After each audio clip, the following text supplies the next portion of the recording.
didelio, dinamiško žingsnio pradžia. Mokslininkų privalomas darbas versle. Šita tema aktuali ne tik universitetams, ne tik kitoms Lietuvos aukštosiom mokyklom, bet ir verslui, viešajam sektoriui. Šiaulių universitete šiandieną iš tiesų ypatinga diena ir, sakyčiau, netgi istorinė diena, todėl kad pirmą kartą buvo įteiktos socialinių partnerių įsteigtos mokslo ir meno premijos aktyviausiems mokslininkams, kurie dirba tematikose susijusiuose su regiono plėtra, su regiono gerovės kūrimu. Pati valstybės nuostata, valstybės politika vedant į mokslo ir verslo neišvengiamą bendradarbiavimą, kuri yra sumanios specializacijos politikos pasekmė, verčia mokslininkus atsigręžti į verslą ir neišvengiamai kurti produktus, kurie būtų naudingi verslui. Matom tikrai didžiulės galimybės. Kalbam dabar apie bendrą laboratorijos įsteigimą mūsų įmonės ir mokslo darbuotojų iš universiteto, kur ir jiems ši laboratorija būtų naudinga, be jokios abejonės. Mums be mokslo mes negalėsim vieni jos įkurti. Tai jau praktinė nauda jau praktiškai matosi. Ir žinoma, ateityje bendradarbiaujant, tariantis, kalbantis, mes rasim daugiau sąlyčio taškų. Iš mūsų visų darbuotojų, kurių yra apie 2,5 tūkstančio, 12% yra su aukštuoju išsilavinimu, iš kurių 6% yra apie 120-140 kažkur žmonių yra baigę Šiaulių universitetą. O būtent iš mokslo, ko norėtumėt, kokių tyrimų pasigendat?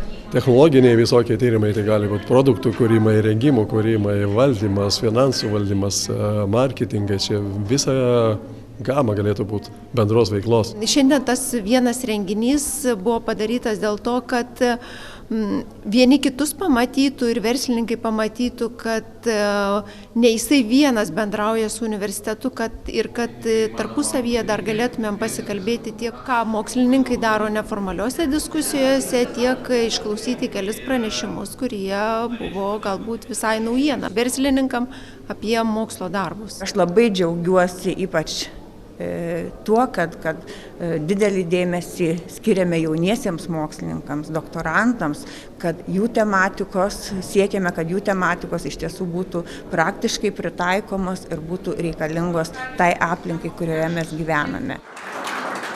Ir verslas savo socialinę atsakomybę pasižymi ne tik visuomeniai, bet ir viešajam sektoriui suteikia galimybę gauti naudos, gauti sustiprinimo, gauti paskatinimą dirbti labiau regionui, mokslui ir tam pačiam verslui. Šiandieną premija skirta jaunajam mokslininkui iš tikrųjų mane tik skatina daugiau domėtis regiono problematiką, rengti tyrimus, kurie galėtų sustiprinti Šiaulių regioną, kurie galėtų paskatinti ekonominius, inovacinius procesus. Šiaulių universitetas, būdamas mokslo institucija, nepamiršta, jog mes taip pat esame socialiai atsakingi bendruomeniai ir regionui.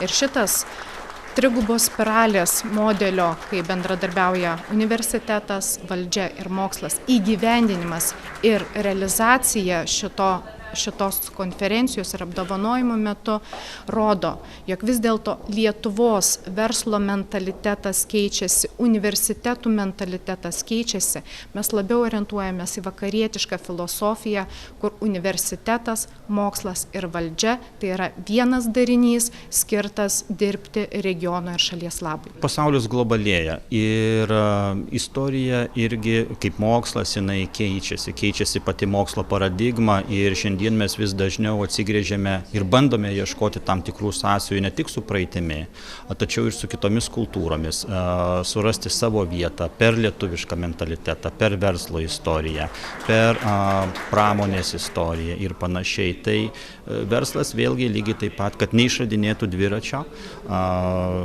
kažkas visą laiką, kaip sako, ar ne, buvo jau išrasta iki jų, tai iš tikrųjų tai ta pati istorija, gebėjimas pažinti, jie turi labai daug, tokio, sakyčiau, postūmio į priekį. Už premijos įsteigimą mes esame ypatingai dėkingi šiais metais Kelmės rajono savivaldybei, kuri pirmoji atsiliepė į kvietimą įsteigti mokslo ir meno premiją. Tai yra valdžios atstovai, kas labai yra džiugu.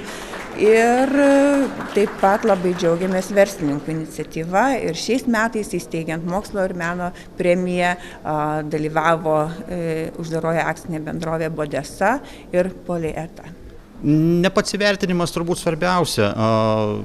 Džiugu tai, kad esi tokios bendruomenės nariu. Džiugu tai, kad universiteto bendruomenė leidžia kurti, kad turime produktyvės diskusijas, kad vyksta susitikimai su kolegomis. Ir tada tie darbai, jie turi tam tikrą ne tik įvertinimą, tačiau gali pasidžiaugti tiek savimi, tiek kolegomis, tiek kasdieniu darbu. Ir ateitis iš tikrųjų, man atrodo, tokia, bright future.